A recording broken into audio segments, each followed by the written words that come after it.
is a philosopher, a very sharp one, who has been interested in, notably among many other things, in the phenomenology of consciousness and how it could be captured or somewhat conceptualized through a variety of formal approaches. And he's going to talk about that today to some extent. And he has been a dear collaborator for as many years, as I mentioned, on our model that we progressively developed together, the so-called projective consciousness model. But that's not the topic of the talk for today. So Ken. All right, thanks everyone. Thanks to for being on there. Excuse me. Can So this is a place in this is a place in Speaking Nothingness where Jean-Paul Sartre says, c'est la nature même de la conscience d'exister en cercle of the very nature. Just 1 second. Can you hear or not? Can you hear us? Yes, I hear very well, but I wonder if there's any way to share the slides directly on the Zoom, because it's almost impossible. Yeah, I can't see. Can you not hear me? Can you share the slides on the Zoom? Share the slides on Zoom. Yeah. Yes, Because that's gonna make it a lot easier Give me the link. to see, because it's really invisible. I have internet access. You're on internet now if you share this.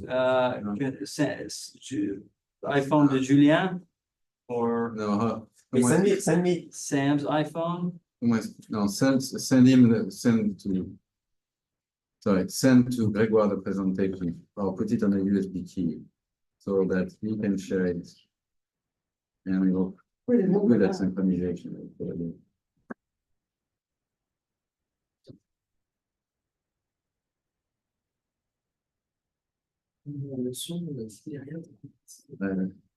We'll go really more on the back. I don't think I have a USB key on me. C'est lui qui va poser les questions. C'est lui qui va poser les questions.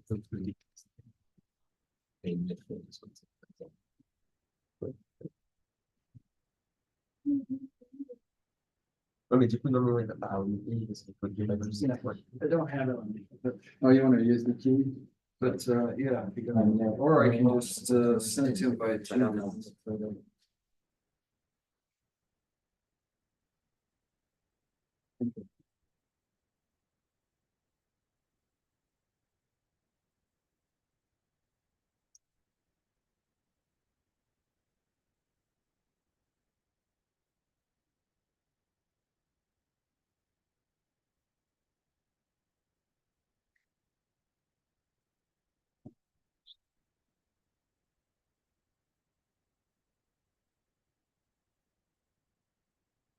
Do you have a USB key?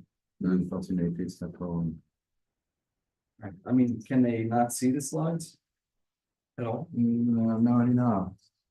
I think it might be very challenging. You have to check for whenever you write on the board, write the you have to I don't know what's the resolution of the camera, the field of view is not and you know when we used to do it, we close and we move the camera all the time. It's not really the solution either.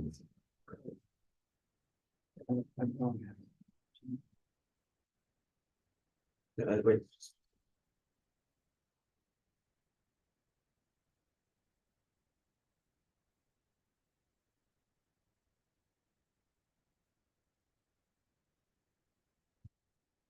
That's your hotspot. You want my hotspot? I'm trying to get the code of my hotspot. I'm going to do it. But if there is enough signal in there, Même le métal est truc. you can use C'est quoi le. yeah. Ça lui faut un petit. So that's my here. That's my code. That is Your code for Wi-Fi, and my Wi-Fi is. So I'm going to show you my Wi-Fi.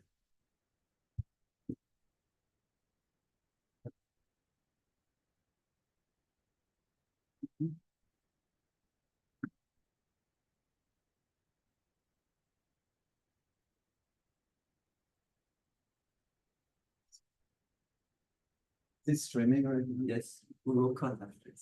No, I understand the idea of streaming. Okay. And then. There might be people online. As The next time we will, I'll ask the slides. So, Okay, this is difficult, and what's going on? No, but it's okay online there. Okay. Just, but I need to send this to you. Yeah. So why don't I share this? Just thank you. What's your Gmail? Your Gmail? Yes. Do I have your Gmail? Yeah, that the third one. Yeah. This one? No, the one you. Yeah. No? Yeah? Okay, try. Yeah. Was it? Yeah. Not correct. No, not Landini.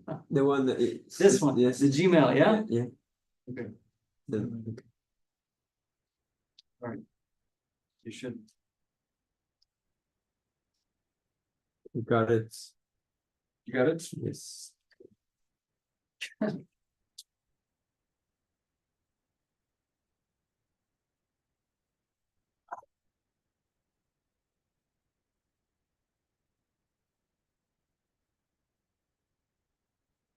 Ready? Yeah. Let's say we're ready. Good. Okay, anyway, this is just there's this passage where Jean-Paul Sartre says consciousness exists in a circle. What does he mean? And then there's a foreword that the logician John Varela wrote to Peter Axel's non-well-founded sets. Says it seemed that in order to understand common knowledge, circular proposition, various aspects of perceptual knowledge, and self-awareness, we had to admit that there are situations that are not well-founded under the constituent of relation. They're non-well-founded. Well, come back to that. So I just want to say a little bit about the general problematic that faces anybody who wants to develop mathematical models of consciousness. And what are we trying to do? What do we pay attention to in doing that? And the basic idea of phenomenology always was to capture the invariant structures of consciousness, or the apparently invariant structures of consciousness. Those features that are always present. Not, the tastes of particular foods or the particular details of some work of art or something. That's all secondary for phenomenology, even historically speaking. So when you read Husserl, for example, he takes like very simple examples. A bird flew by and then goes on for pages and pages trying to describe them, to get out the invariant structures of that kind of experience. So does consciousness actually have them? And I think we might as well say yes, because if it doesn't, then it's not really clear how we could develop a theory of consciousness. And then, of course, if you say yes, the question is, what are the invariant ones? And the thought, of course, is that the invariant structures are ones that are going to be important. They're going to give you a sense of the overall structure of consciousness, and any model of it has to capture that structure in some way. Well, what are the invariant structures? Some, you might say, are accessible. We hope they're accessible. So questions about them are potentially decidable. For example, if I ask you, are you always in pain? Is pain an invariant feature of consciousness? Now, some of us might say yes. Some people I know. But you normally wouldn't think, no, pain, unless in some rarefied sense of, dukkha or suffering. Pain's not a invariant feature of my consciousness. How did you know that? Well, you reflected, you did some phenomenology, well, it doesn't appear. There may well be inaccessible invariant features of consciousness, features that you can't get at via doing phenomenology, that you could only arrive at by the development of theory that begins, of course, with phenomenology, that's trying to describe consciousness.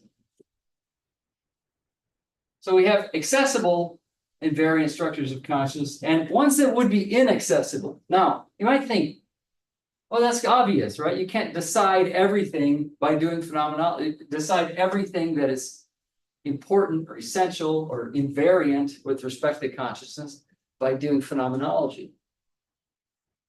That seems obvious. If you think about all the long debates in the metaphysics of consciousness, dualism versus, materialist monism versus idealism or panpsychist monism, and all these different metaphysical theories, you can't.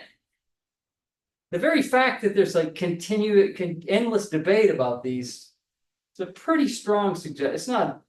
There are debate about some other things that you might say seems like they should be decidable, but it's pretty. At least it's some evidence. Let's put it that way.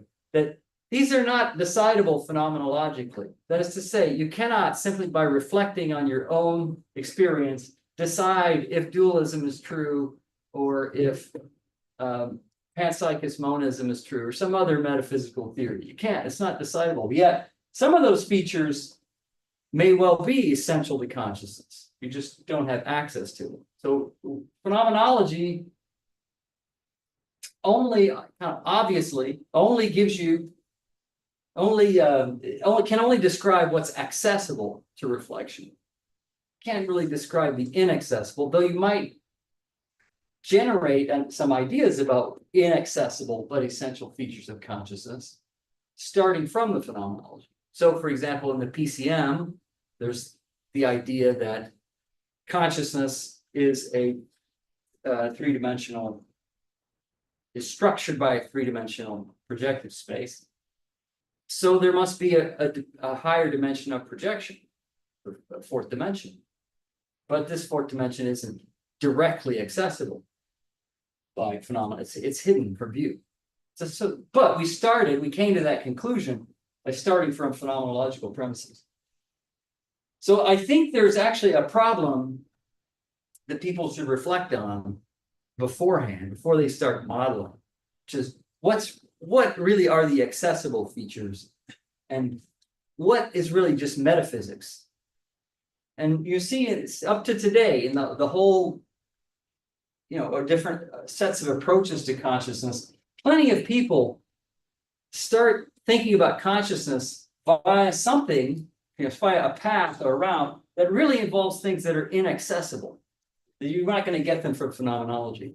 Our view has long been that you have to start with phenomenology because that is your access to the principal data set that you're trying to develop a model of. So everybody has to start with that. All right. Right. So some of these inaccessible ones we talked about. And then I said some might be inaccessible, but if they're based on a model that begins with phenomenology, you might eventually get something testable from it. So it's an important distinction. There's still lurking around this view that every interesting question should be settled, especially among philosophers, I should say. This view that every interesting question about consciousness should be settleable, should be decidable just by doing phenomenology. Like, well, or no, let me see. No, I don't see it. Must not be there. What about my brain? Don't find it. Don't need it. Right? Doing just fine without it. Can't see it. Must have nothing to do with the brain. You still hear this. I mean, just go on. Well, of course, you find everything on YouTube now, but there are still people out there who get an audience who say things that has absolutely nothing to do with the physical world or the brain or anything. So Which of the apparent, no, the next question, which of the apparent structures of consciousness are good candidates for being the master key? Maybe there is no master key, but maybe there's a master key. This would be that feature of consciousness that if you could understand it, you could unlock every door. Now, it may turn out that that's simply impossible and that we're simply going to have to be satisfied with the kind of amalgamation of and kind of stitching together of various models of various features. But I get ahead of myself. So what are some candidate invariant structures of consciousness? So here are 4 that have like subheadings. Qualitative character. You hear this when people talk about what is it like? There is something it is like to be a conscious being. And if this old bottle of Fanta is unconscious, and I hope it is, there's some, if it's conscious, there's something it's like to be it. And if it's not, there's nothing it is like to be it. I hope there's nothing. I don't know why I hope that, why I would care. Maybe it's bliss, you know. So if it's pain, we don't want that. It's bottled. Old bottle thing. Well, more narrowly, qualitative character in the sort of history of thinking about it, of consciousness, has been, the focus has been on sensory qualities, like redness, blue, bitterness. You know, just think of your kind of sensory qualities that are repeatable, kind of abstractable from your experience. And then the spaces and spectra in which those sensory qualities occur, like the visual spectrum, the auditory spectrum, the gustatory space, so on. Representational character, well, if you think that consciousness and intentionality, the word that, you know, in philosophical discourse basically means the capacity to represent or be about or be directed at something. It's intentionality. So the famous thesis of Brentano that that's what separates the mental from everything else, is that it's representational, that aims at something. It intends an object or a state of affairs. What's the relationship between these two? That's a vexed question. So there are people who try to subsume qualitative character under representational character. And then there are people who try to go the other way, subsume representational character under qualitative character. And there are endless. So even in, you're going to say, well, I thought we could decide these. There are questions that we can't decide just using phenomenology, even once we've agreed on candidate invariant features. Synthetic character, it's best if I explain that a little bit further down. So things you might range under qualitative character. Then once you get past the very general characterization here, and you ask yourself, does representational character fit in there or not? In some sense it must, because it's if you just take the what is it like thing, if I represent this as a table, the experience is one way. If I represent it as something else, if I didn't know it was a table and I just saw the top of it, represent it as something else, that changes the overall character of the experience, but something remains the same. Some kind of, you know, a sensory array, if you like. Spatiality and embodiment. These you might think are also part of qualitative character because they frame, in a more general way, the phenomenal field, the phaneron, as Charles Peirce liked to call it. We should resurrect that word. He had a lot of crazy terms that everybody forgot. But the phaneron, I like that. That's like the phenomenal field, the field of everything that manifests to you in consciousness. So certainly, the sense of being in space and the sense of being like located in it in some way, these are arguably invariant features. And you might wonder, are tonal and like modal qualities, for example, moods, are these part of qualitative character too? Seems like it. That's a little bit a level up, you know, from it's red, right? To it was very sad. It was a very sad red, you know, because I was feeling awful. Right. Is that part of qualitative character? Yes. Seems like arguably, and of course, the lowest level sensory qualities. And of course, under that you have perceptual spaces and spectra and algedonic variations. That's variations of pleasure and pain. Okay. Well, I won't go into every possibility about representational character, but I think there's wide agreement, even if there's disagreement, that consciousness is constituted entirely by representation. That's called the hegemony of representation thesis. There is, of course, agreement that, yeah, normally consciousness involves intentionality. It's consciousness of something.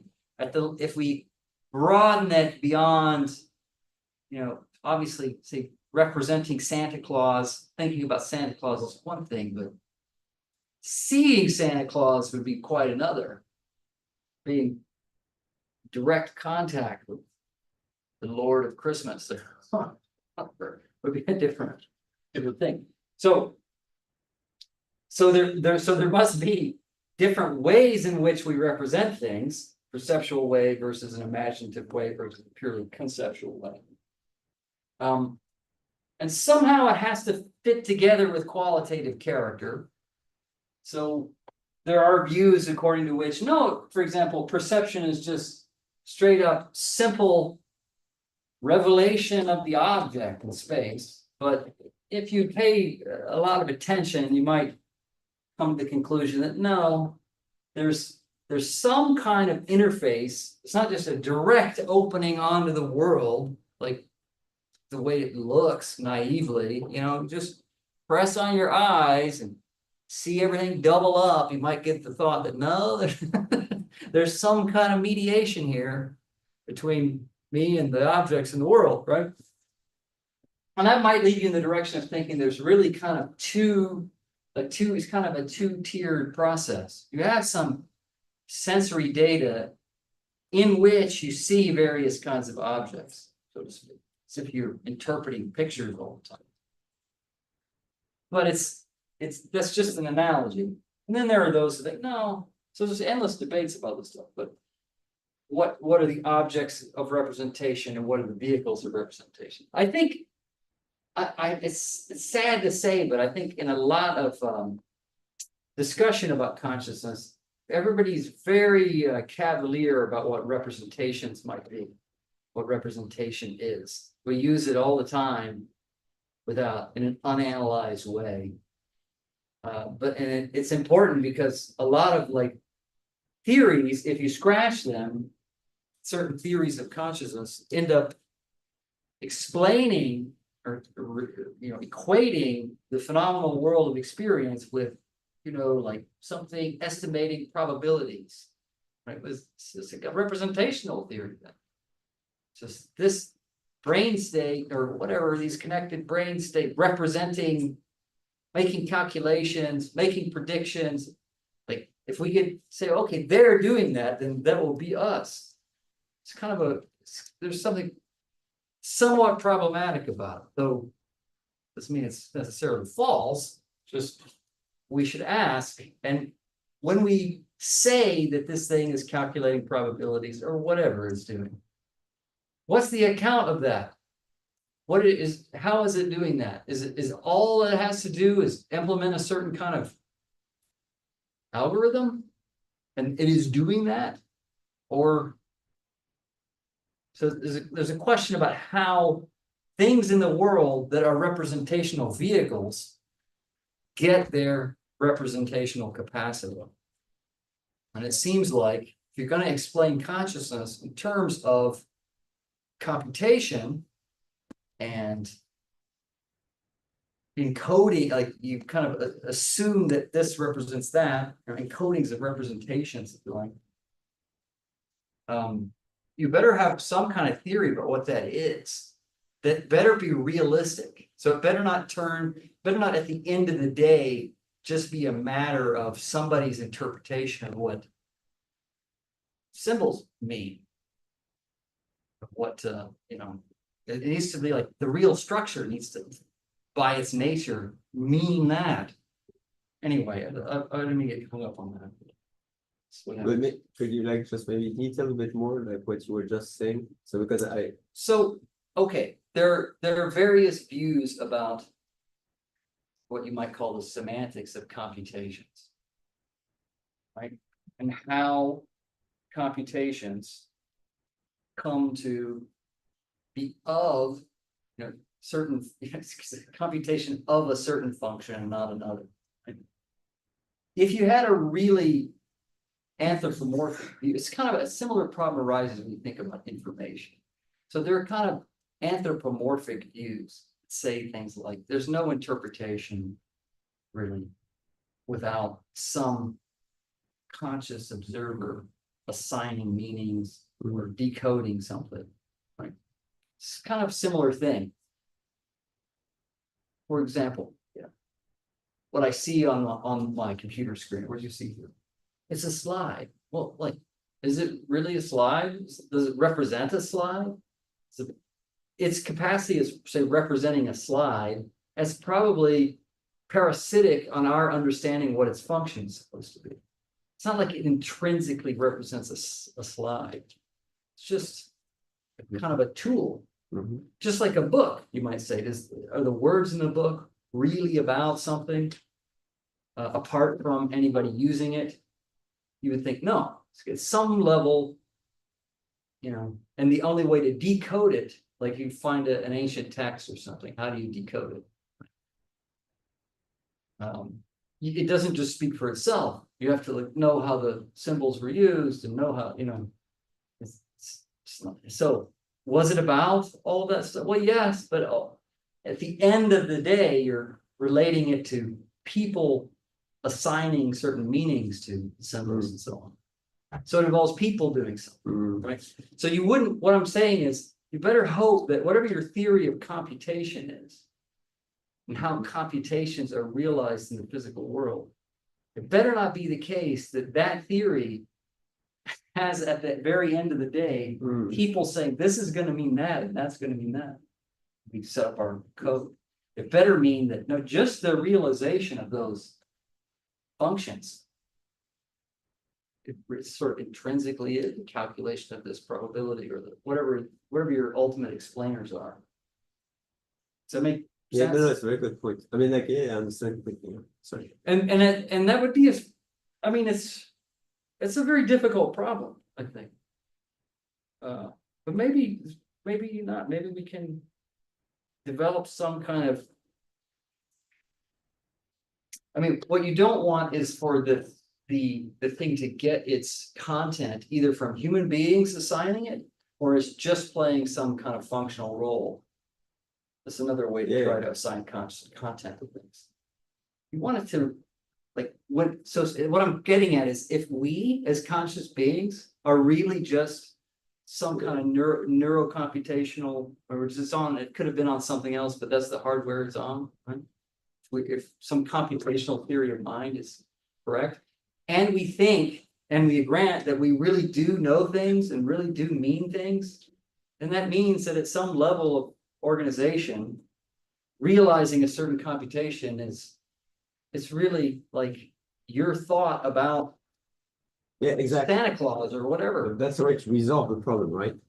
Yeah. That's the way to resolve what you were saying. You would have to there's hold no that sense, but just because you can process, then it makes, I mean, like you yourself thinking about yourself could be just an interpretation of some computation, and then it's just included inside of the way you process information in the large way. It must be a generated model of the phenomenology. Yes, but what I'm getting at is, if you're a realist about these, so if you think like what we're getting at here, and really how to build, ultimately, I hope we never achieve it, but I'm afraid we're going to. If we want to build conscious beings, not just like perfectly simulate them, right? But like really good.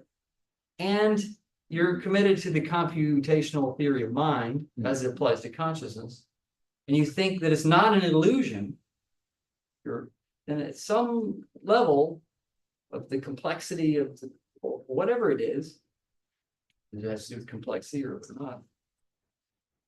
Just being a certain computation running is identical to thinking about Santa Claus or whatever. And that means it has real content. Right? But as far as I understand it, nobody has a theory of how that's supposed to go. Okay. Well, so I put under synthetic character the fact that so it's not only that the world appears to us in a certain way, and we can also represent things, but it's also unified in a certain way. So over time, your consciousness right now is coming on, right? It's coming on the heels of the previous discussion. We're wondering how it all fits together. And you're projecting in the very near future or anticipating what will happen next, so on. How long will this go on? What am I? So it goes on forever.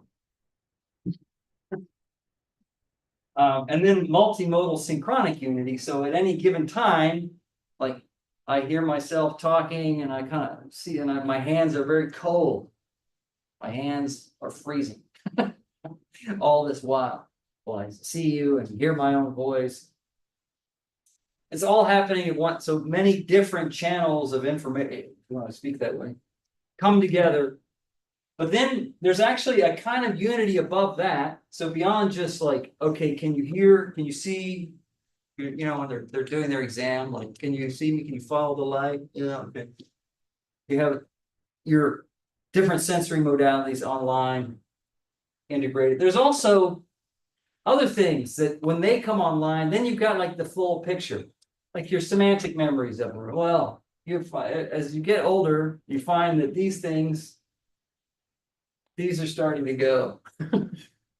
It's going to be a while before basic multimodal synchronic unity, unless like whatever. I am losing my hearing. So parts of that will go, but this goes much faster. Like what was the name of that guy? What was their name? You know, that was it. And then of course you can call it long-term memory, and this you might say is, you know, this is related. Did I put there related to global availability in the global workspace? You're seeing somebody, and, oh, how are you? It's been a long time. You have memories associated with them, may have specialized knowledge in a certain context. So you're an auto mechanic. So when you look at the car, you know what's what. The rest of it, we don't know how it works. And then sedimentation, that's a kind of Husserlian term that has to do with the history of your conceptualization, exposure to something, how that comes to sort of layers come to configure how you experience things. So normally you get that we might call full context unity. And then of course within global availability there's attendability. Can you shift your attention to it and focus on it? So there are people, of course, who think attendability, global availability are the key features, like the global workspace model, and models that say that it's attention, like that attention is the important thing, like Jesse Prince's theory of consciousness. So you can see different people take different things and run with it. Like that's the key feature. Let's make a model of that.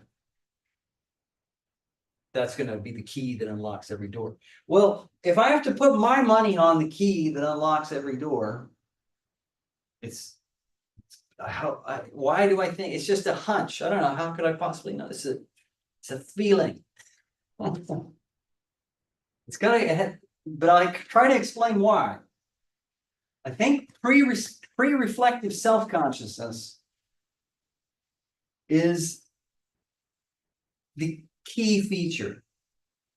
But I can't really prove that. I can just sort of illustrate, kind of try to get you to see why somebody might want to look at it that way. So what is pre-reflective self-consciousness? PRSC. Well, it's the kind of self-consciousness you have prior to reflection. It's your awareness of yourself and your experience that you have even when you're not paying any attention to it. It's not as if you have to be paying attention. Oh, yes, I am having experience. If I ask you how you feel right now, or what are you thinking about right now, you have no problem answer. Oh, it's not like, yeah, first, well, let me see. Oh, I'm thinking about such and such. You know, you already knew. You were maybe thinking about it for a while. You also, and this I think is closely related to this phenomenon, pre-reflective self-consciousness. You also have a sense of where you are in space and time. And that obviously does involve your sense of the space you're in and your point of view on it. But when you say I am here, you don't just mean that there is this location in the room and I occupy like this location. There's also it's not just a location, it's like you are this very location. Your whole experience is over here at this very location. It's not just a coordinate. It's a sense of your lived experience as being at a location. What our friend Manfred Frank likes to call the Desay constraint. Well, this is, we might say, if your theory of self-knowledge, your theory of basic self-knowledge, has it that you would always have to identify yourself by making an inference, connecting it to something else that you knew picked you out, some other property picked you out. You'd get a regress if you didn't think at some level, you just know it's you. So, for example, there's a famous story of Ernst Mach going onto the trolley bus, seeing what appears to be, as he said, a shabby old pedagogue getting on the trolley bus. Oh, look at this shabby old pedagogue. And then he realizes, oh, it's a mirror. I am the shabby pedagogue. So this moment of realization that I am that guy, that's, they say, this self-recognition. They say it means of oneself. It couldn't have been that he just saw, oh, that's the person that wears the hat. And the person that wears the hat is the person who, comes on this trolley bus at this time of day. And that person's me. So, oh, it must be me. It's not how it works. You know where you are, and in a sense, who you are, even if you've forgotten certain descriptions, like you've forgotten your name or whatever. It's knowledge that's more basic than what you could get by knowledge by description. But it's descriptions that pick you out uniquely. They might pick you out. You may have no idea. So your story about subjectivity, subjective character, better make some sense of that fact. You can have attitudes, they say. And related to it is, of course, your sense of concrete individuality. You are thrown into this world just right now as a concrete individual. You're really here. Just like wake up. Wake up from your slumber. You're really here.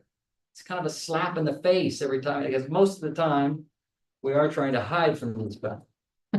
There we are, thrown into the world. Geworfenheit. That's what all. He whose name shall not be mentioned. Oh. Right, and then point of view, of course, you might recognize that the PCM focuses on this, but there is a connection here. Coming to this. And then, of course, once you have the notion of points of view, and you have some way of representing different individuals that might have points of view, then I can recognize that maybe you're over there having a point of view on me. I cannot somewhat imagine what it must be like. Or if you crawled under the table and looked up, you have some idea of what that would look like. And if you saw somebody down there, you would know what they see, more or less. So you have some sense of other people's points of views, and the fact that there can be other points of view. This is something we call proto-intersubjectivity. And we think it comes out of having a point of view at all. As to be a being that navigates the world via taking different points of view, you ipso facto get the idea that there are many points of view. Many possible points of view. So then you just need some way of representing others and some cues, like visual cues and so on. Oh, you're looking at me. But we think it's right to think of it as integral to subjectivity. It's not like, I mean, yes, maybe you need some other capacities. You might miss certain cues if you don't have the right capacities. But the basis of it is just built into consciousness from the get-go. So that's kind of a summary of what you might think goes into subjective character. So I think, though, that any theory of consciousness must eventually show all of these invariant structures, show how, I should say, how all of these invariant structures, if they indeed are invariant structures, are integrated into one unified process or framework. Assuming, of course, that the unities of consciousness are not illusions. Once we start thinking that, oh, well, maybe that's illusory, maybe that's illusory. Okay, that opens up, we can dismiss certain things, and maybe some of them are problematic, but then I'm not saying it's impossible. You might have a view according to which one of these phenomena is really illusory and have a way of explaining it. Actually, I think that's true for some certain phenomena. Like about the sense of having a robust diachronic self. Anyway, but in general, let's suppose that those salient features are not illusory. You would want some way of handling each of them and some way of integrating that into one model. So you might have, say, philosophical reasons or just hunches about which feature or set of features of consciousness is likely to yield the key. And you see that this is in fact how people operate.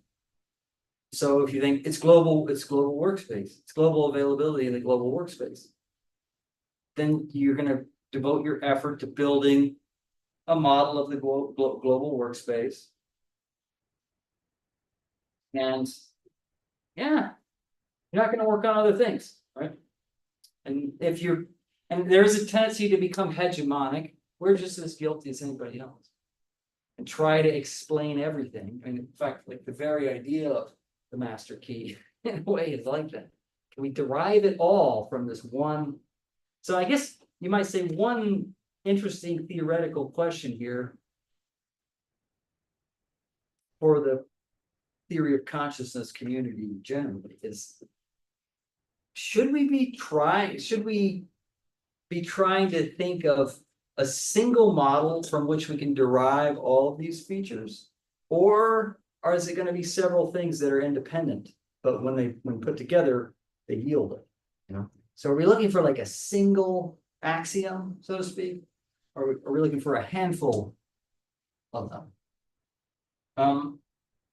So, but you might think, yeah, some of these features are important, some of them are not. People who tend to think one set of features or one feature is important, and versus others who think they tend to like just talk past each other from then on. It's been my experience. No, I'm doing unity things. You gotta know what you're doing. But it's important to note that whatever feature you think is important, whatever, that's going to tend to, suggest certain kinds of mathematical frameworks versus others. So if you just think of the history of IIT is focusing on the unity of consciousness, really. How to integrate multiple different functional units, but also qualitative ones into a whole.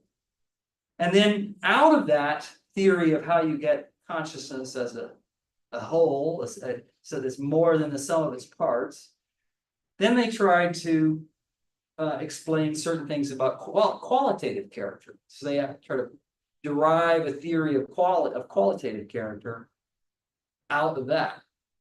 And then they kind of just penciled in subjective character, in my view. They just kind of said, oh, and we'll add that in. We can talk about it if you want, but you can see what was driving them, which is totally understandable given the unities of consciousness. So I wouldn't say anything against that. What's driving them is to make sense of consciousness as this unified but very differentiated manifold. How do we unify manifold in kind of the loose sense? So if you focus on one kind of feature, you're gonna tend to go towards certain mathematical models. You might also cease to be able to talk to everybody else, and you might also think everybody else's model can be derived from your model. So totalizing, as I said, totalizing is always a temptation. So that is an open question, I think. How many models? I mean, should we just model different features separately and then someday try to integrate them? Which is not totally uncommon in the sciences. Or should we look for one model? What is it? One ring to bind them all. Should we look for the Lord of the Rings? So, all right.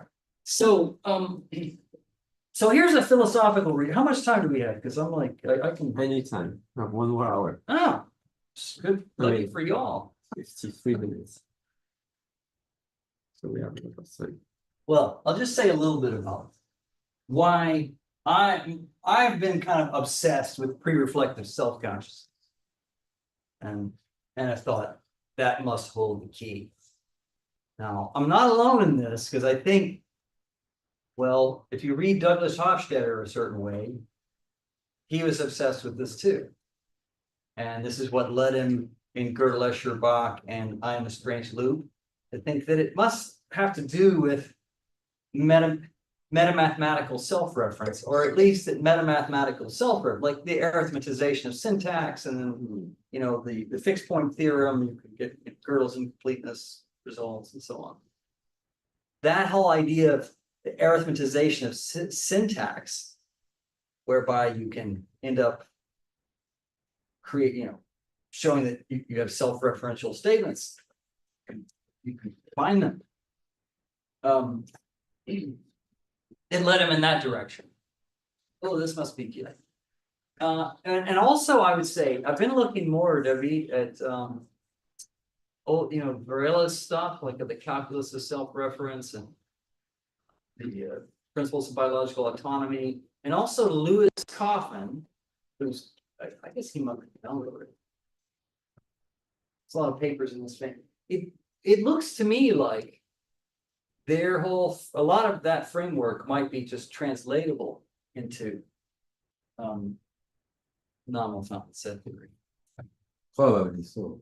But by definition of the Yeah, thinking Mr. about the arithmetic of Spencer law. Yep. And it's symbol of self-preference. Yep. It's construed like that. Yeah, I wonder if you can't think of it in terms of sets. I never managed to fully understand the structure. But Principle by the I would say that it's an instance of this intuition that somehow circularity, like autopoiesis, is integral for him, of course, to life, but to consciousness as well. So it's understand. I mean, I guess that's a way of saying I'm not the only person who's been obsessed with this features. But so here's a kind of a philosophical argument for thinking that it might be the basic. It's a very important feature. So, and it depends on you thinking, oh, okay, yeah, well, what is, if we really had to scrape away, get down to how could we characterize consciousness in a really basic way? Isn't it just the appearance, the manifestation of something to someone, to a subject? It's appearance to. If you think not, then, and there are plenty of people who don't think that. There are plenty of people who think, no, you could just have like consciousness that's not an appearance to anyone. It's like an appearance, but not an appearance to. Like a free floating pain that belongs to no one, appears to no one, but it's a pain, it's an owie over there. It could just be anything. So if you think, no, that's silly, any time there's a pain, and I don't mean like the unconscious pain, if you think the notion of unconscious pain makes any sense. But a pain that belongs to no one, just a pain. Oh, there goes another pain. Don't pay it no mind. Nobody's being hurt. It's just hurting. There is hurting over there, but it ain't nobody's. Don't worry about it. You think, okay, now that I've succeeded by ridicule. That's how we succeed in philosophy. If the argument fails, there's always like ridicule. So you might say, well, isn't this the appearance of something to someone? Isn't that already a kind of subject object or act object polarity? Polarity in a loose sense, like it's the object, it's in a Husserl sense, basically the subject pole and the object pole. So very general. You might say, okay, that just in a very, very abstract way, that kind of ties together subjective character and qualitative character / representational character. Gets a little ambiguous on that side, but it's like, okay, there's a subject and there's an object, some kind of division like that. Think of it abstractly. It either it has them, or it has the capacity to generate them. Consciousness they can be generated for consciousness, if you like. But notice that this structure, this appearance of to, sometimes people call it the dative and the genitive of manifestation, suggests that consciousness is relational. That even if, I mean, so you have to be careful because it would be really simplistic to think, okay, I'm dreaming of Santa Claus, and so I'm relating directly to Santa Claus. So maybe there is no Santa Claus to relate to. Okay, so it has to relate to something that actually exists. And even if you think that it's all elaborated in terms of representation, even at its most basic level, so you're not going to find the raw sensory data, if you like, that you're immediately related to. It's going to be processed in some way and often configured in such a way that you represent something through it all the time. Okay, most of the time, I would say, because there are those experiences when maybe you wake up in the morning and there's like a wad of towels or bed sheets in front of your face, and you don't know what it is. So for a second there, you're like, what is that? You might look at it for a while, and then oh, it's a towel. So, yes, it's true that you never doubted that it was a physical object, blah, blah, blah, but just take that moment where there's this like nauseating excrescence appear. It doesn't have to be nauseating, but this is like you see this thing, like what is it? But it's something. This is all to get at. Even if you think normally we're representing stuff, that is, we're seeing it as this or that, there's a level under kind of a basic level that can stay the same, relatively speaking, even if you see it in different ways. Even if you see it, oh, I thought it was this, but it's actually that. So you're, a famous example of Husserl's, you're walking around the department store and you don't know if this person standing there is a mannequin or a model pretending to be a mannequin. So you're kind of sneaking around and eventually, oh, it's a person because you see them breathing. And he says, now you reinterpret all your past experience up to that point. It was a person all along. If not, I think it's a man. It was a mannequin all along, right? This kind of thing. So that all the data you were accumulating up to that point could be interpreted the one way, it could be interpreted the other way. That's the idea. So something's going to stay the same, but get interpreted differently. That's to suggest that even in whatever the objects are out there, whether they're mannequins or people or whatever, exist or not, there is something you're related to that isn't just an object of imagination or representation. You're related to something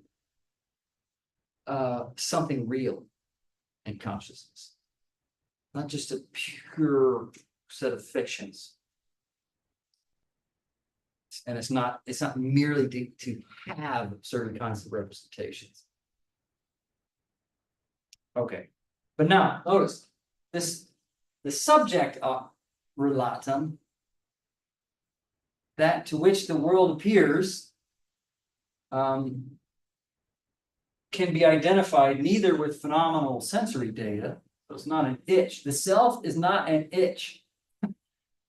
It's not that. Nor is it a bottle or a bone, as Hegel says. It's about reason, but it's not a bone. It's not like a medium-sized dry good. So this self to whom things appear, in some sense appears, but in some sense it doesn't appear. It doesn't appear in the same way. So why do you say it's self? Because it could be, so so with your previous example, this is unclear to me, like you're describing like internal states about the environment. Like for example, said, oh, I see the mannequin now, and so I reinterpret everything I had before, but the facts were the same. Yeah. So let's say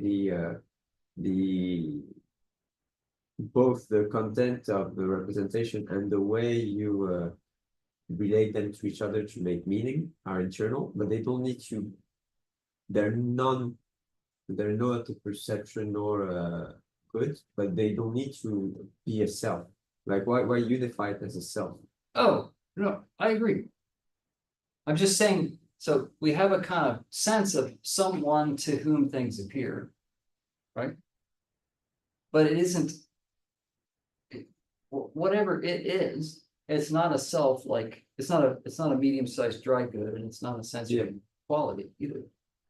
So the whole point is just that you have this sense of relationality where one of the relata is not clear. Yeah, exactly. Okay. Yeah, it's not clear what it is, but it's a sense of relationality, right? So the thing is, if you can account for that sense in a way that isn't homuncular, that is in a way that doesn't say, well, it's because there's an ego, the transcendental, it's the witness consciousness of the Advaita Vedanta. This is the God consciousness. Watch through your head. And really God is behind you. it would be nice if you don't need a homunculus. Or, okay, take, how does the person see? You tell the little kid, well, there's a room in your head where somebody watches a screen. That's not what we see. There's a room in their head. So it'd be good if we don't end up with a theory like that, right? So a theory of perspectival character, like the PCM, or pre-reflective self-consciousness, that would be good in an explanatory sense. And if you could do it in a model according to which they have the same root, that would be even better. Like if you could explain perspectival character, pre-reflective self-consciousness, together they yield a theory of the, you might call the phenomenological self, or the lived ego, the lived origin of experience, but in a way that doesn't say, yes, it's a substantial entity. It's a little ego ball, right? That's inside your brain. That would be good. So we think the PCM can do this, but we want to invite others to think about it. And here I want to talk about the theory of pre-reflective self-consciousness at first, independently of the PCM, and then end with some open questions, right? So if you think that consciousness, you may of course ask yourself, why should we think that consciousness is always conscious of itself in some way? And there's an endless literature and literally at least what year is it? It's 2024. At least 1,000 years of debate about this question. No, there's more, because it goes, actually the view goes all the way back to Aristotle and Chrysippus. So it's not a new idea, and it has occurred to plenty of people. Plenty of this is my look at all the great les grands hommes qui thought that les grands hommes qui a pensé ça. Here are the great luminaries who thought this was true. So it must be true. Right? But it is true that plenty of people thought this, like Aristotle, Brentano. I left off Dharmakirti and Dignaga in the Buddhist tradition, and Shankara in the classical Indian tradition, the Vedanta tradition. Right?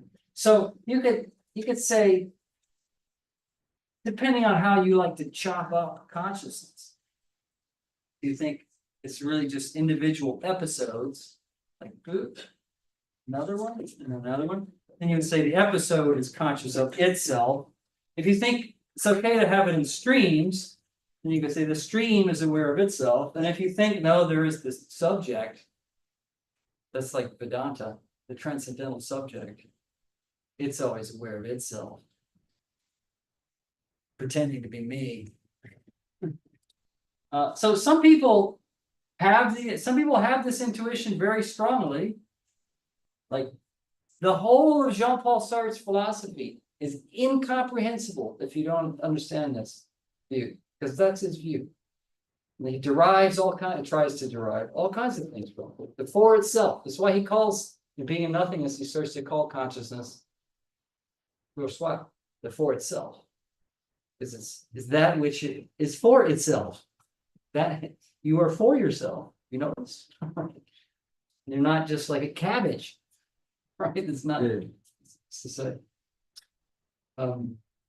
So if you don't have it, okay, fine, but that's and those who don't have it probably won't get it by argument. They just have to like think about it, because it's not really something you can definitively show with an argument, but you can make indirect arguments that are helpful. But so if you build models based on the idea and they turn out to be fruitful, okay, then that's what we're going to have to do anyway. So that's just to say, there's no sense, it's fine, like we can talk about it, we can talk about its history and arguments for it and against it, and we will a little bit, but if you think, no, this is not a feature of consciousness, it's going to close off your whole, like, what you might think about as being related to. And it's some pretty interesting stuff. So then there are, when I say reflexivist means the reflexive in the logical sense, not in the sense of reflection, in the sense of introspection. But it's the view that consciousness is aware of or acquainted, I'm going to say acquainted with itself, because acquaintance is a real relation. Representation, it's not clear what representation is. It's a real relation. And then the non-reflexivist ones, like higher order thought, higher order perception, these are views according to which, yes, the conscious states are the ones you are aware of being in. That's sort of what put it in Locke's formulation. What's the difference between the conscious states and the unconscious ones? The conscious ones are the ones you are aware of being in. That's the idea. And then higher order, there's a higher order thought version where that just means there's another representation of this lower order state. And then the higher order perception. No, it's not a thought like representation, it's a perception like representation. See where that's going. Scholasticism. That's gonna go. But these models, there's no reflexivity, there's no circularity or consciousness relating to itself. It's consciousness is built out of two different, at least historically, two different representations, like a perceptual representation that is in itself unconscious, and a higher order thought that is in itself unconscious, but together they make conscious. That's the higher order thought. All right. But what I have is a reflexivist, non-representationalist. It's self-acquaintance. The difference is, remember I was saying consciousness is relational. This object relatum, in that particular case, must exist. It's not like a fiction. Whereas if I think about Santa Claus, that doesn't mean Santa Claus exists. The representation allows for not representing non-existent objects. We want a relation to something real, not to something that is unreal or that you merely represent. So what is ego object? Oh, so that's So this is another version of a non-reflexivist model. Basically says, if you represent this special object, like the Gregoire model, like in your head, there's like the little special Gregoire. And what makes your mental states conscious is if you somehow represent them as being had by the special Gregoire object. Like we come up with another derogatory name for it, like the fetish model. But it's very okay. Like, so the idea is like you're really just representing. Yeah, yourself thinking about stuff, right? Yes, exactly. But this is like very limited in what you can do because it's really it's a miracle that it's not a miracle. It's part of the course, I guess. That there's a whole tomes of scholastic works written on it and variations, and because people pointed out, I mean, like, well, for example, the problem that's really to me the sort of the end of the what do you call it, the coup de grace, well, if it's a thought, so if you think there's the higher order thought and there's the lower order perception, and the higher order thought target that represents them. Well, but it's a thought, so its object doesn't have to exist. So what if it just thinks of this lower order perception that doesn't exist? Is there still consciousness going on? And the fatal mistake was to say yes, because now the lower order stuff doesn't matter. It's really what are the properties of the thought itself. So this, yeah, I like to say half shaved higher order thought here. Half shaved like a convict in Tsarist Russia. Anyway, so if you think along these lines, eventually you're gonna come to regress arguments where people say, wait a minute, subjectivity at least thought of it this way. Isn't this, aren't we getting to some kind of regressive territory? Like if I want to say all consciousness, you know, here's your consciousness of the dog. And then your self-consciousness of that. And then yourself, you say, yeah, all consciousness involves self-consciousness. Are you not off on a regress? Well, in fact, the whole idea in Brentano and Aristotle and so on was that no, we do want self-consciousness, but we don't need it that way as long as we have reflexivity. It's a bit if you thought, well, okay, everybody's gonna cut, everybody's getting their hair cut. Everybody's getting their hair cut.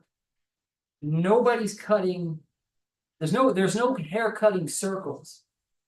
We're not gonna have a hair, we're not gonna have a hair cutting circle. So how many people are we gonna need? I cut your hair, you cut it. W cuts my hair. Like, and we can't go in a circle. We're gonna need all of Paris. More. We're not allowed to go in a circle, but everybody's getting a haircut. We're gonna need infinitely many people. We have to do some serious planning for this.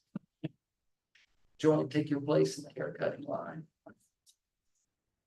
So that's Good, so I didn't understand. Can you go back to the last slide? I didn't get anything. it's turtles, Gregor. If we go backwards, no. I just, So I'm basically gonna say there are these Yes. regress arguments in this vicinity that I'm gonna talk about these two, and we forget about this one for now. Okay. One is the very regress argument that people historically used to arrive at the idea that consciousness needs to be reflexively aware, like self-aware, okay. right? That's the extensive regress. But then the intensive regress is like, but there's a regress waiting for you once you make that. We'll get there, right? So the extensive regress. So he said every act or state of consciousness or whatever is the object of another act of consciousness in your mind. And that's how it's self-conscious. That's how you're aware of being in it. And if you say, and there are no cycles, so we can't start with, we can't have a haircutting circle. This one's gonna, we can't do that. We prohibit circles, if we prohibit circles. Right?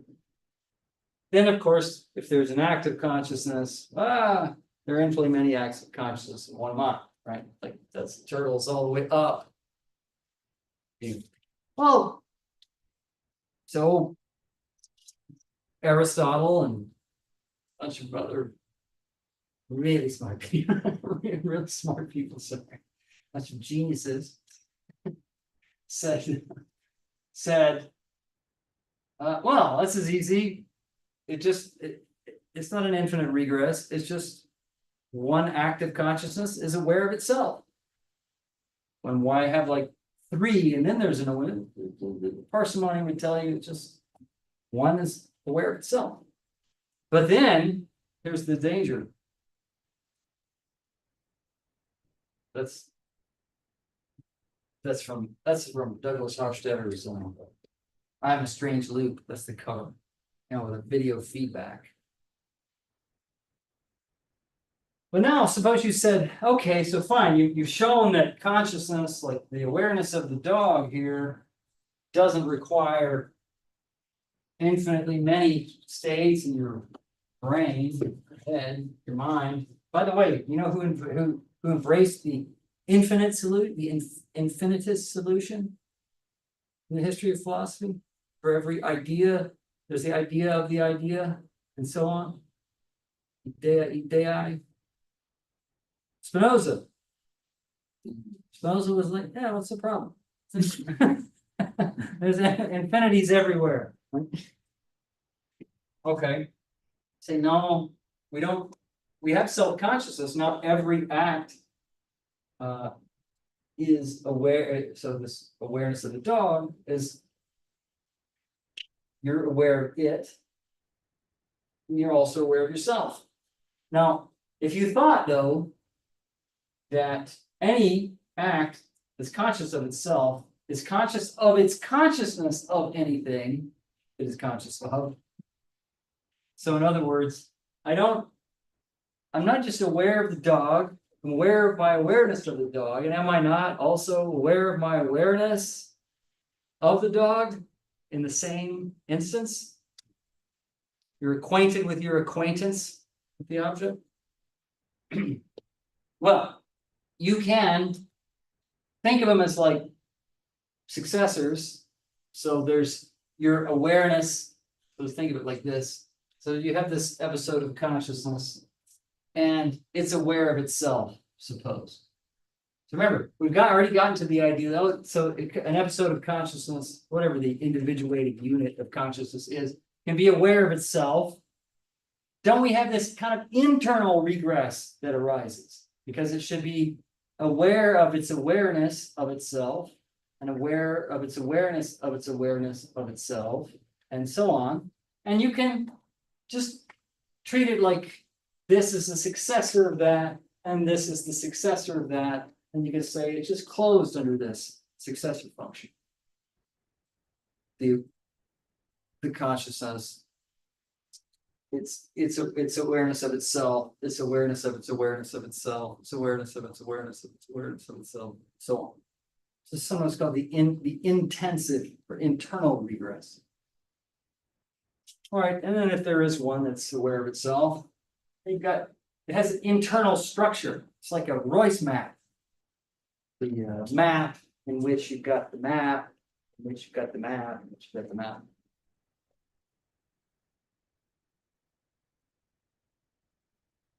This is sometimes called the intensive regress. And rather than solve it by saying, well, you're just aware of your awareness of something and aware of your awareness of it, and then you stop. Because the problem with that is that would mean that at some level in your consciousness, you're aware of something, but you're not aware that you're aware of it. You're acquainted with it, but you're not acquainted that you're acquainted. Like there's some hidden acquaintance with something, but acquaintance is precisely supposed to be this luminous, self-aware relation. You could say that, but then it raises the question, like, why would there be the second order one in the first place? If you don't like that solution, which is a solution I used to subscribe to, you can just say, look, this sequence, the successor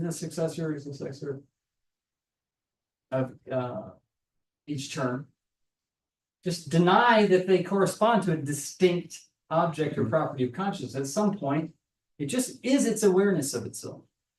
Just cut the Gordian knot there. In other words, for some C in the sequence, C n marks the number. That's C is Cn. It might SC. Sorry, C is SC.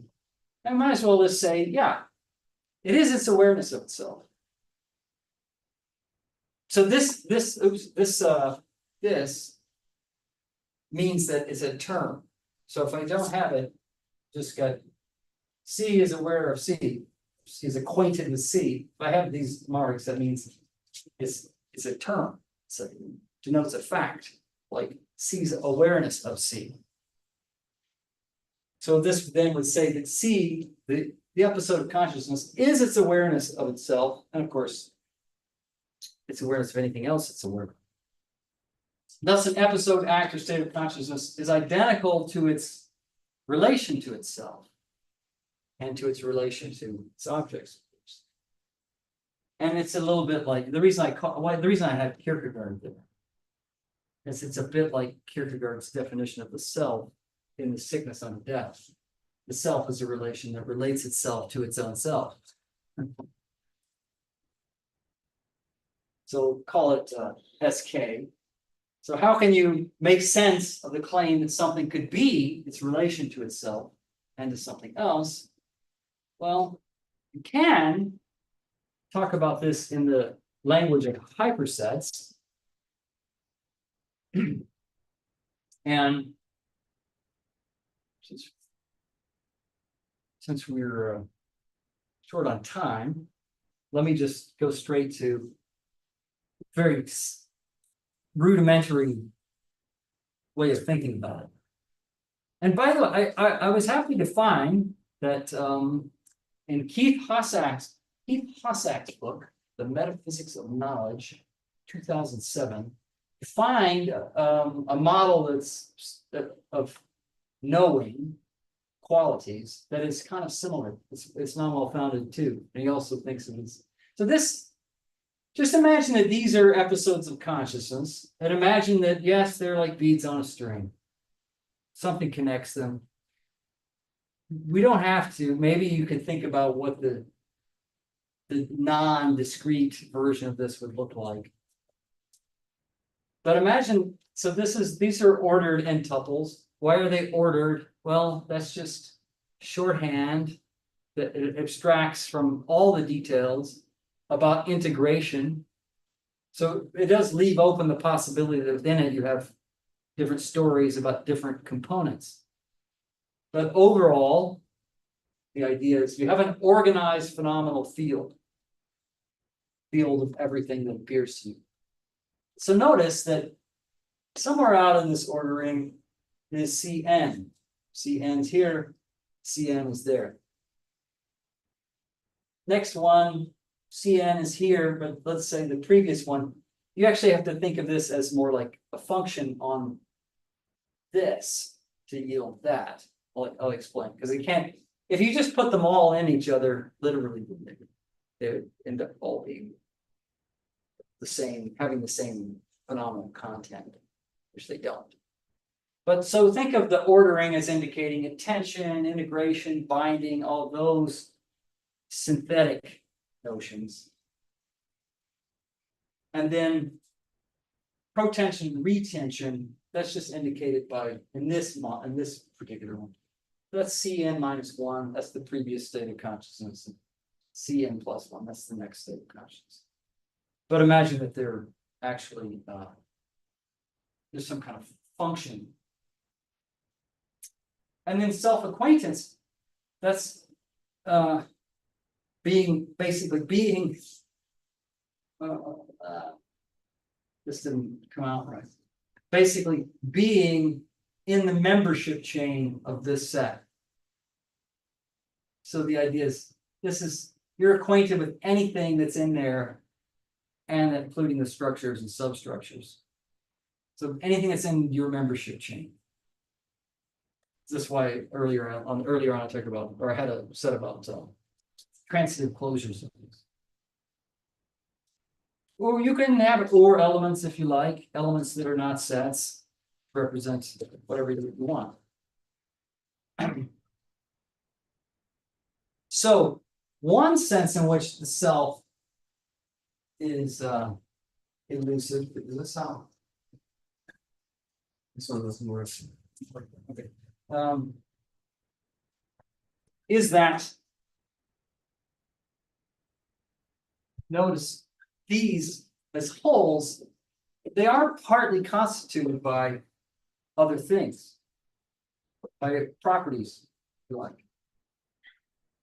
They are constituted by, so that they can't be defined as a completely self-standing unit. I mean, in set theory, yes, you can. You have the self-singleton.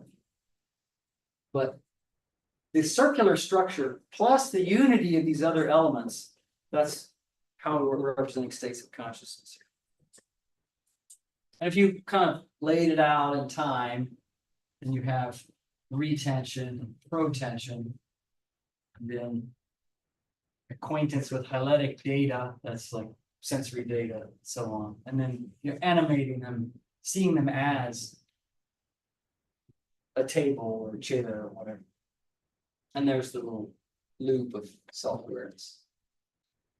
That's kind of pared down, roughly what that structure looks like. And you might recognize it as related to Husserl's. I won't go through that in detail, but basically a little bit more about protension and retention. So where did it go? it's a function on yourself, and it gives you an approximation of the previous mental state, the previous conscious state. This is what all this means. And this is Husserl's original sort of diagram. And you're right here, you're retending D, which was a retention of C. So and so on. You need to know, of course, where you are in the temporal sequence in a way that doesn't depend on you inferring it. This is actually how the pre-reflective self-consciousness arose, one of the ways in which it arose in Husserl's own thinking. So to know where you are in time, you need to know, I should say know, what is happening right now in a way that doesn't require reflection, because then you would have sort of regress. All right. Well, so we're basically done, but the idea is that the hyperset model allows you to think about a number of things in a way that's at least intriguing. One of them, well, one thing you can do is, and I think you should do, if you think of the field of acquaintance and you think of consciousness as defined by this field and is also present in some way in this field, it's the only object, object's not the right word, but it's the only thing that's manifest that is self-manifest. And it's the only one in which there's a symmetry of manifestation. For other things, there isn't this symmetry. So if I see this red, I'm acquainted with this, but it's not acquainted with me. You need to be able to make that distinction. So the relation, you want to be able to say that the acquaintance relation is anti-symmetric. If anything, is such that if A is acquainted with B and B is acquainted with A, you want A to be B. And it's the only thing like that in the field of acquaintance. So that's a way kind of internal to the structure of the field of acquaintance for you to say which entity in the field of manifestation is consciousness. It's the one that's self-manifest. It's the one for which this relation is symmetric. So it gives you like an internal way to characterize it. Consciousness is that which is for itself, right? That which is available to itself. That whose being is in question. I'm looking at this thing, but it's not literally looking at me. And then when you think, okay, but yes, but there are people literally looking at you. What about them? Well, you're not acquainted with them. You have a kind of representational apparatus that allows you to represent other people looking at you. But it is tied, of course, to stuff that you are acquainted with, like the structure of your visual field and various cues appearing. Okay. Right. It's an anti-symmetric relation. Another thing, and then I think Don't take your time up. well, no, you should be done. And isn't there another talk? Yes, you can move 5 minutes. It's okay for you. Just sure. 5 minutes? No. I mean, like we can start. Anyways, the thing is, we can start 5 or 10 minutes. A little bit later. Okay. It's okay for you or not? Yes. All right. Let me just say one. Anyways, I think we need to take a break also. Okay. So just take your time to finish. No need to rush out. But have you been moving the slides? Yes. Yeah. We're moving the slides. Oh, thanks. Oh, because they don't. Do they see this too? Not well, but Not well. online. Okay. All right. Well, look. So this is just about an interesting fact about non-well-founded set theory. So you know that if I defined this set A is this element and A, B is this same element, B. You can ask, okay, are they identical? And you can see that the axiom of extensionality won't answer this question. And according to the axiom of extensionality, they're identical if they have all the same elements. Well, in order to know if they're identical, then we would need to know if A and B are the same, but that's exactly what we're asking. So, one axiom of one possible way of axiomatizing non-well-founded set theory is to make set identity sort of parasitic on graph identity, on graphs. And then say, because these have the same set, this sort of all the graphs that could represent them are the same, they're identical. Their tag, I think it's you put it by saying the tag, it's tagged graph as a unique decoration. But it basically means if the graphs are, if the set of graphs that can represent them, because there are multiple non-isomorphic graphs that can represent each one. But the set of graphs, the two sets are the same structurally, then A is B. But you don't have to do that. So, okay, in standard non-well-founded set theory, there's just one element that's a self-singleton. We call it omega. There's just one self-singleton, for example. But there's no reason for you to limit yourself to that. I mean, there are some reasons, but you don't have to. So there's other axiomatizations like Maurice Boffa's axiomatization, where you could have infinitely many self-singletons that are distinct. So you wouldn't be able to distinguish them, though.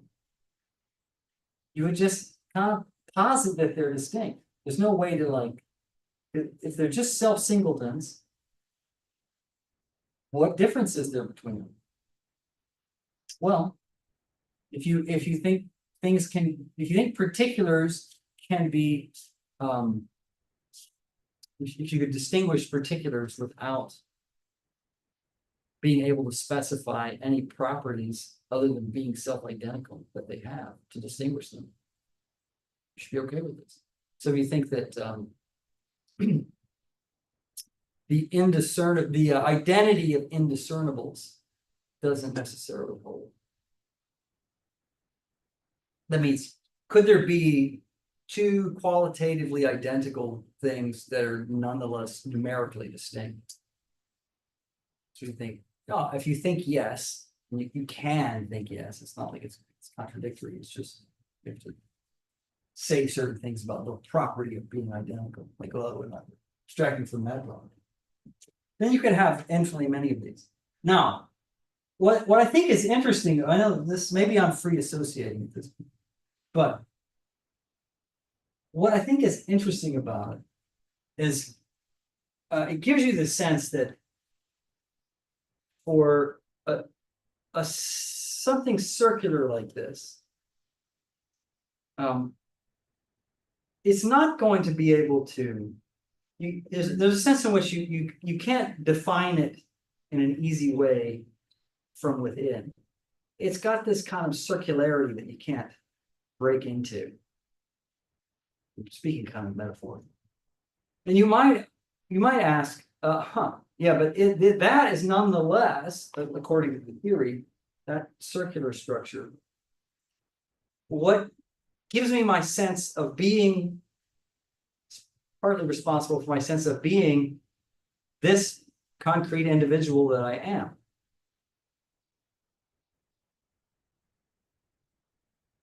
So the thought is that your inability to sort of decompose that can give you a sense of being an irreducible self on the one hand, but it also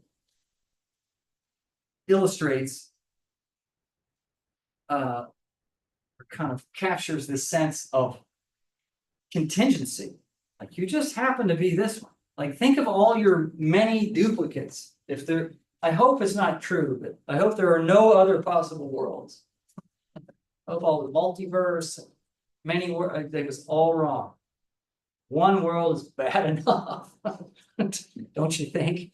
Unless they're all like tons better than this. But anyway, if I have like duplicates out there right now, giving a talk to duplicates of y'all,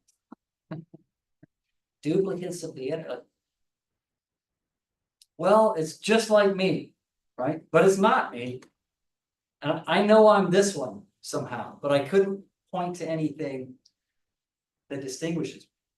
So I think what's kind of cool about this is that it indicates that the conditions for individuating non-well-founded entities might be outside of the theory itself, outside of the structures themselves. So in order to think about how consciousness is realized and concretized, we shouldn't expect that to be something available to us phenomenologically, or even be able to conceptualize it in a way that sort of decomposes us. So we go, oh, I see how we build up. Oh, it seems like we actually can't do that.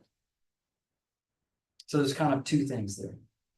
The sense that we would have to be constructed from outside, and the sense that what individuates me and makes me the individual I am is not something I have complete access to, but I am it. I just can't penetrate to what that is. Just happened to be thrown up here at this time, and it can't be like gotten from phenomenology or the basic mathematical modeling of it. It can only come from the actual realization of it. Okay, I hope that was. I'm not going to go. All right, let's stop. I'm going to stop right now. It's basically, I'm just going to say, how could any of this connect to the PCM? We did talk about it in our paper a little bit. So, questions?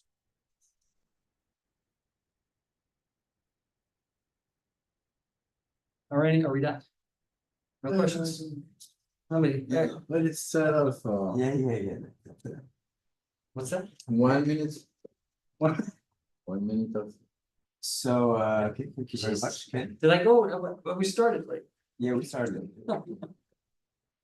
Okay, so I is wanted there to change the system that was well working. any? Oh, should have probably be asked. Are there any questions in the audience? Online? No. Nobody.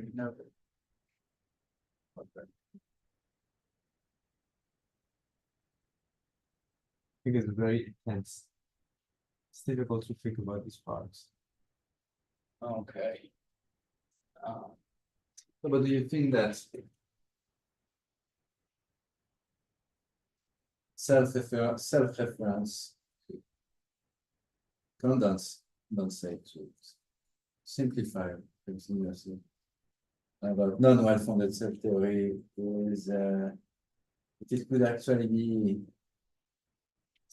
implemented the way you think about it in the strong sense of the term, that would be necessary, sufficient condition for a minimum nucleus of conscious quantity. I think it would be necessary, but not sufficient. And it depends on what implementation means. Because in a certain level, there should be no problem implementing processes. Especially if you do it on the diagram, there's no problem. And then the question is, so I've tried to think about, I'm terrible at it because I've spent too much time doing other things, but I tried to think about notions like self-supporting structures that because of their construction, they hold themselves up, so to speak. like the parts tribute to holding that very part in place. And also the kind of thing Varela was trying to get at, this kind of closure. Organization of And this kind of, operation. Yeah. so maybe it's not so impossible. It just sort of depends on what level of abstraction you're looking at. What I mean is that if we choose the level of abstraction, there is one that you choose. Would that be the sparkle that makes consciousness for itself, and so basically it's the seed without which you cannot do anything, and that is like the seed from which the tree will sprout, you know. Is it something that added into a, let's say, a broader process of information integration or whatever sort you want? So now you have that, you have self-reference. Now you put that in it. So that's what makes it conscious. Is it like the ingredients you need to finalize the machine? Well, I mean, if I was going to talk a bit about the PCM and the way in that 2022 paper we were saying that I know that. duality. But without talking about the PCM, just Okay. from within this general framework. So there's like the I think the short answer is no, it's not enough, because there are plenty of things that have structures that can be represented that way faithfully, that you wouldn't say are conscious. The question then is, under what interpretation or under what realization would you go, I don't know what that is? So I think, in other words, just looking at this and using like non-well-founded set theory to think about it and represent it, that doesn't dig down enough. So in one sense, it's a key feature, but the tool for representing it, I think, is too. It can be used for too many things. It's just a, like, same with unity of consciousness, thinking of the unity of consciousness in terms of sets, as people do, like a set of elements in your, a lot of people do. Because it can be, to unity. Like, it doesn't tell you like what affects it, how it's realized. It's extremely abstract.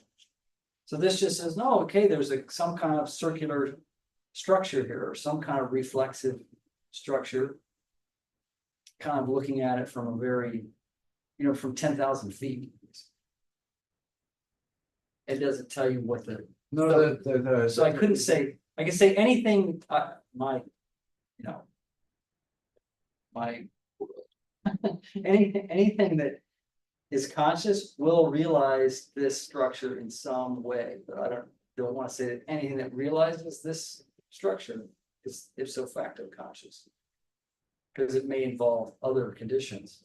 But if you have put all the conditions together and you add that one, that's the master key, not only from the epistemic standpoint, but as a way to do research and opening an other relationship with consciousness. But that would be the thing that would turn the engine of consciousst on, the transition to consciousness, or if you wish to take another vague analogy, when you have plasma in a fusion, nuclear fusion reactor, then before you start with fusion. So if you had the self-reference in the plasma, you get fusion Instantly.